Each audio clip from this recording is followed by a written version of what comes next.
सूरत से लाखों लोग कपड़े का व्यापार शुरू करना चाहते हैं, सूरत आ भी जाते हैं, परचेज भी कर लेते हैं, लेकिन मेरी अगर एडवाइस लो तो सूरत कभी भी कपड़ा खरीदने मत आओ। आप अगर एक गलती आपको करनी है तो कभी भी सूरत मत आओ कपड़ा खरीदने के लिए। नमस्ते व्यूअर्स, मैं सुमित भाई एमबी क्रिएशन सूरत से। उम्मीद करूंगा आप सब ठीक होंगे। आज का वीडियो बहुत खास होने वाला है। सूरत से कपड़ा ले जाने के बाद में अधिकतर कई लोगों की शिकायत रहती है कि हमें कपड़ा महंगा मिल गया, हम बेच नहीं पा रहे हैं, कस्टमर जो हमारे पास आ रहे हैं वो बिना माल लिए वापस जा रहे हैं, पास वाला दुकानदार हमसे सस्ता बेच रहा है। ऐसे बहुत से कारण होते हैं और बताते हैं कि हमारा कामकाज नहीं चल पा रहा है, लेकिन एक मेन कारण होता है जो वो हमेशा इग्नोर कर देते हैं, जो मैं बताऊंगा आप लोगों को कि वो मेन कारण कौन सा है जो आपकी दुकानदारी को कभी भी आगे नहीं बढ़ने देगा, कभी नहीं बढ़ने देगा। क्योंकि वो रीजन और वो कारण ऐसा है कि आप लोग उसकी तरफ देखते ही नहीं हो, जबकि वो सबसे बड़ा कारण है। आपको ऐसा लगता है कि मैंने इन्वेस्ट कर दिया और चल पड़ी गाड़ी, लेकिन ऐसा नहीं होता है। एक कारण मैं बताऊंगा जो आप हमेशा इग्नोर करते हो। अब इसी मुद्दे के ऊपर एक कमेंट भी आ गया तो मेरा माइंड भी चला कि भाई इस टॉपिक पे पूरे पे एक वीडियो बनाना चाहिए। और सब लोगों के सवाल ऐसे होते हैं, क्योंकि मुझसे कॉल पे कमेंट के जरिए में यहाँ पे जो कस्टमर आते हैं, मुझसे मिलते हैं, कपड़ा परचेज करते हैं, वो भी ये सवाल तो जरूर करते हैं मुझसे। तो मैं आपको सिंपल सा पहले कमेंट पढ़ लेते हैं, फिर उसका जवाब देते हैं और सारी चीजें क्लियर करूंगा वीडियो में। तो लास्ट तक बने रहना। और कमेंट इतना इंटरेस्टिंग है कि आपको शायद ऐसा लगे कि आपने लिखा है क्या ये। अब जो ये कमेंट आया है उसको पढ़ लेते हैं, फिर इसके बारे में बात करते हैं। इन्होंने लिखा है, ब्रदर मैंने 1.5 लाख का मटेरियल खरीदा और 50,000 मेरा खर्चा हुआ, फ्लाइट का, होटल का, तो मैं आइटम के ऊपर प्रॉफिट कैसे रखूंगा? ये बहुत बड़ा सवाल है। ठीक है, सुनने में सिंपल सा लग रहा होगा ये कि यार ये मतलब सही तो सवाल है, पूछ तो सही रहा है अगला बंदा कि भाई प्रॉफिट कैसे लगाऊंगा क्योंकि मेरा इतना खर्चा भी हो गया है, अब उस खर्चे का क्या करना है? क्योंकि वो भी तो हमारा एक तरीके से बजट में इंक्लूड होगा। आप सब लोगों को ऐसा लगता होगा ना कि भाई मैंने 10 रुपए का सामान खरीदा और वो 10 रुपए का सामान खरीदने के लिए जो मेरा 5 रुपये और लगा है उसको भी उसी में ऐड करूंगा, अब सामान वो 15 रुपए का हो गया। आप सबको ऐसा ही लगता है। तो यहाँ पे गाड़ी उलझ जाती है हमेशा। अब एक पहले तो इस कमेंट की अपन बात करते हैं कि इन्होंने ये चीज लिखी है कि मैं 1.5 लाख का तो सामान खरीदूंगा और 50,000 रुपए मेरा खर्चा होगा। तो यार 50,000, पहली चीज तो इस पे आओ, 50,000 खर्चा मतलब 33%। आपने अपने बजट का टोटल 33% हिस्सा तो खर्च कर दिया माल खरीदते वक्त। ठीक है, खरीदने से पहले। अब खरीद लिया, अपनी सिटी में चले गए, अब 33% कहीं ना कहीं तो आपके माइंड में घूमेगा कि मैं वो कहाँ एडजस्ट करूं। आप कहाँ करेंगे? अपनी खरीदे हुए सूटों के अंदर, अपने खरीदे हुए साड़ियों के अंदर, या जो माल आपने खरीदा उसी में तो एडजस्ट करने की सोचेंगे। तो आपकी साड़ी जो 100 रुपए में आपने परचेज करी है, 33% और ऐड कर दो उसमें, वो साड़ी की रेट हो गई 133। 2 रुपया ट्रांसपोर्ट का चार्ज हो गया 135, 5% जीएसटी हो गई 140, यानी वो साड़ी 40% एक्स्ट्रा पड़ चुकी है आपको ऑलरेडी। 100 रुपए का 140 हो गया। अब वो 100 रुपए की जो साड़ी है वो बिकती 140-150 में रिटेल मार्केट में। आप उस पे लगा के बैठोगे फिर अपना 40-50% मार्जिन, तो वो जाएगी 200, 250। तो कौन खरीदेगा भाई आपसे? तो ये तो एक कॉमन सेंस होती है कि हम ये खर्चा कैसे मेंटेन कर रहे हैं। अब कई लोगों को ये लगेगा कि भाई आएंगे तो खर्चा तो लगेगा, चलो ये भाई 50,000 खर्चा लगा रहे हैं, हम फ्लाइट से नहीं आएंगे, हम ट्रेन से आ जाएंगे, है ना। 5-7 हज़ार के होटल में रुक रहे होंगे, हम 1,000-1,200 वाले होटल में रुक जाएंगे एक दिन के लिए, तो हमारा खर्चा कम होगा। लेकिन अब आपका बजट भी मैटर करेगा ना वहाँ पे, कि आप बजट कितना लगा रहे हो। अब एक नॉर्मल चीज़ होती है कि किसी बंदे ने अगर 2.5 लाख रुपए, 3 लाख रुपए का बजट लेके सूरत आए, यहाँ पे 5,000 उनका खर्चा हो गया। ठीक है, तो 2.5 लाख रुपए का 5,000 तो कितना होता है? 2% होता है खाली। तो वो 2% अगर उसमें वो प्रॉफिट में कम कमा भी लेंगे ना तो उनको फर्क नहीं पड़ेगा, क्योंकि उनका बजट बड़ा था और खर्चा 5,000 था। लेकिन जिनका बजट 20,000 है और वो 5,000 रुपये खर्च कर रहे हैं खाली आने जाने के अंदर, और वो जोड़ रहे हैं उसमें अपनी रेटों के अंदर, तो 20,000 के बजट में 5,000 जोड़ना मतलब 25% होता है। 25% में आपकी रेट सीधी 25% दूसरे लोगों से आगे चली गई है। ये सोचने वाली बात है अपने आप में। इसका रास्ता भी मैं बताऊंगा आपको, ये बहुत आसान है, आप सब लोग कर सकते हैं। तो पहले ये जान लो आप खाली कि भाई खर्चा अपने को मेंटेन करना ही पड़ेगा। ये 1.5 लाख के बजट के पीछे 50-50 हज़ार रुपए अगर खर्च कर दोगे आने जाने में, फ्लाइटों के चक्कर में, तो कैसे कर पाओगे आप भाई?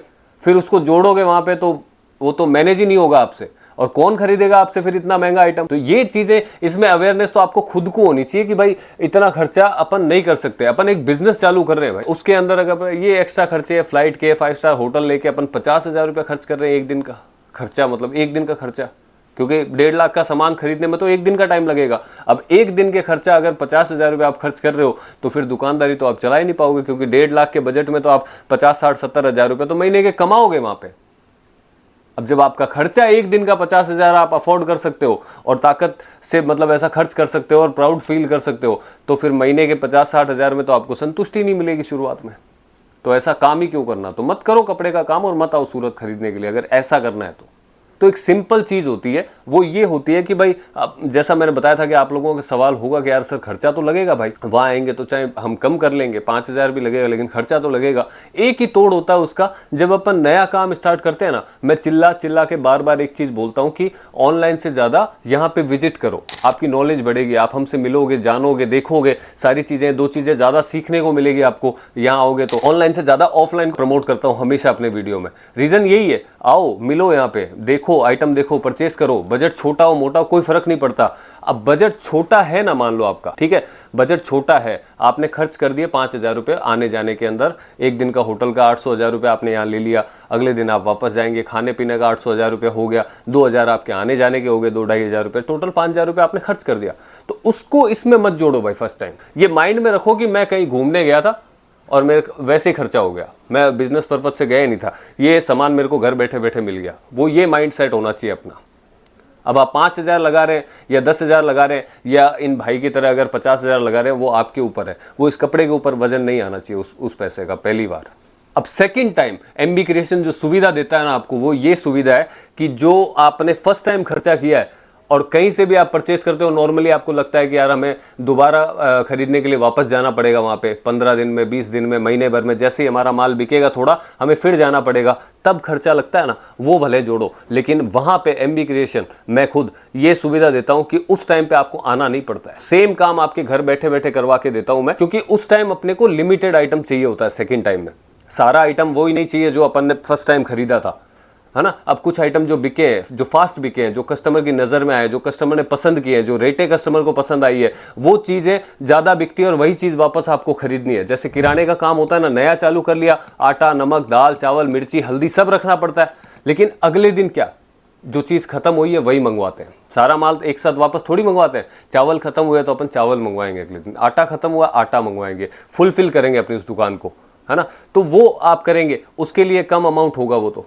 कम अमाउंट के लिए आप बार बार सूरत तो नहीं आ सकते, फिर खर्चा लगेगा।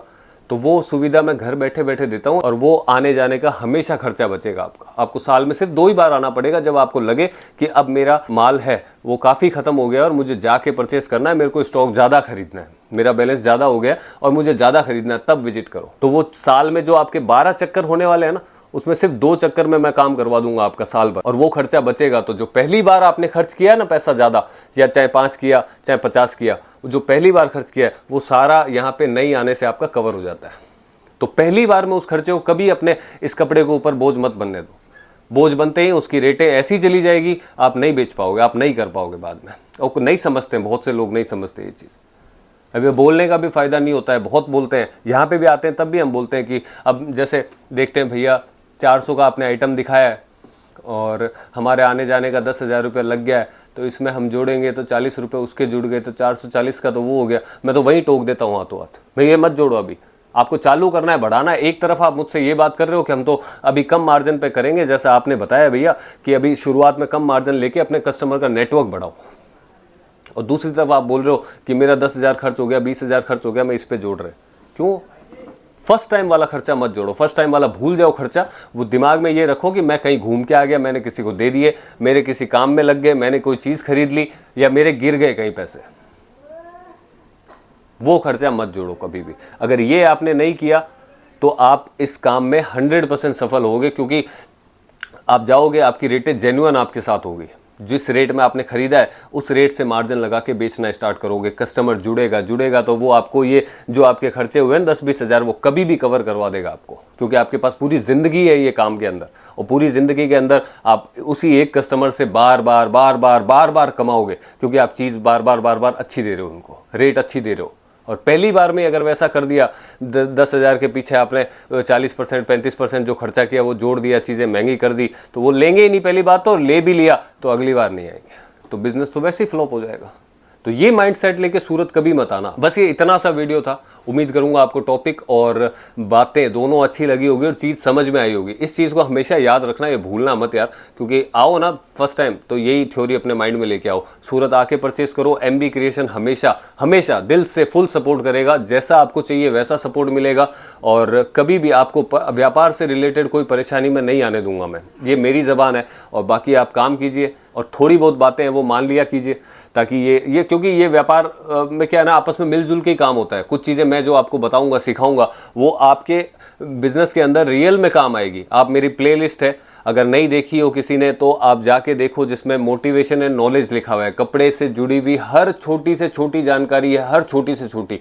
वो प्लेलिस्ट अगर आपने 4-5 दिन में, 2 दिन में, 3 दिन में देख ली ना, आपको सूरत आने से, ये बिजनेस करने से और बिजनेस के अंदर आगे बढ़ने से कोई भी नहीं रोक पाएगा, क्योंकि वो पर्दे के पीछे वाली कहानी है। सिर्फ वो नहीं जो हर एक दुनिया को पता है, जो नहीं पता है वो चीज़ें मैंने बता के रखी है। तो इस प्लेलिस्ट को भी जाके जरूर देखें। और आप वीडियो से मेरी है ना एक आपसे रिक्वेस्ट है कि एक तो आप व्यूज़ आते हैं लेकिन उनमें से बहुत कम लोग हैं जो सब्सक्राइब करते हैं, तो आप सब्सक्राइब भी कीजिए। अगर वीडियो आपको अच्छा लग रहा है, आपको लग रहा है कि आपके काम की जानकारी है, तो उसको सब्सक्राइब कीजिए, लाइक भी कीजिए और कमेंट भी रेगुलरली करते रहिए, ताकि जो अपन ने ये स्टार्ट कर रखा है कि सही नॉलेज, सही जानकारी, सटीक जानकारी, सूरत की बेहतर नॉलेज आपको मिले, वो मैं कंटिन्यू रख पाऊँ और हमेशा आप लोगों के साथ में एक परिवार बन के जुड़ा रहूँ। चलिए मिलते हैं अगले वीडियो में।